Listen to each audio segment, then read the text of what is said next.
કૃષ્ણ મંદિર જગતગુરુ બ્રહ્મ સમાજ દ્વારા અને મુરબ્બી શ્રી શૈલેષભાઈ મહેતા સોટાના અપૂર્વ સહયોગથી અધ્યક્ષ શ્રી કિરીટભાઈ અને સમગ્ર બ્રહ્મ સમાજના ઉપક્રમે પ્રતિવર્ષે રક્ષાબંધનની પૂર્ણિમાના દિવસે શ્રાવણીનો ક્રમ લઈ યજ્ઞોપવિત પરિવર્તનનું આયોજન કરવામાં આવે છે. યજ્ઞોપવિતમ પરમમ પવિત્રમ પ્રજાપતય સહજમ પુરસ્તાદ એ મંત્ર દ્વારા નવતન યજ્ઞોપવિત ધારણ કરવામાં આવે છે. યજ્ઞોપવિત બહારથી કેવલ સૂત્ર દેખાય છે, પણ એ બ્રહ્મ સૂત્ર છે.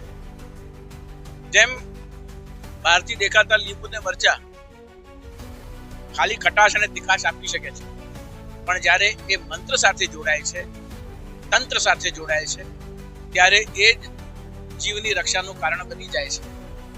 એવી રીતે કોઈ પણ વસ્તુ, સામાન્ય રીતે સિંદૂર હનુમાનજીને ચડાવવામાં આવે, પણ એ સિંદૂર જ્યારે સિદ્ધ કરવામાં આવે અને હનુમાનજીને થોડું ચડાવવામાં આવે ત્યારે એ સિંદૂર પણ સિદ્ધ થઈ જાય છે.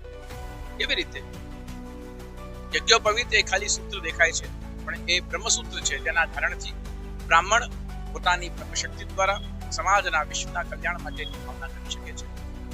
તો આજે શ્રાવણીના પવિત્ર પર્વે જ્યારે આ યજ્ઞોપવિત પરિવર્તન દિવ્ય આયોજન કરવામાં આવ્યું છે, ત્યારે બ્રહ્મ સમાજને, આયોજક વૃંદને અને સમગ્ર અમારા પરિવાર તરફથી બ્રહ્મ સમાજના બ્રાહ્મણોને, મારા આચાર્ય શ્રી બાપટશ્રીને ખૂબ ખૂબ મારા અભિનંદન છે, મારી શુભેચ્છાઓ છે.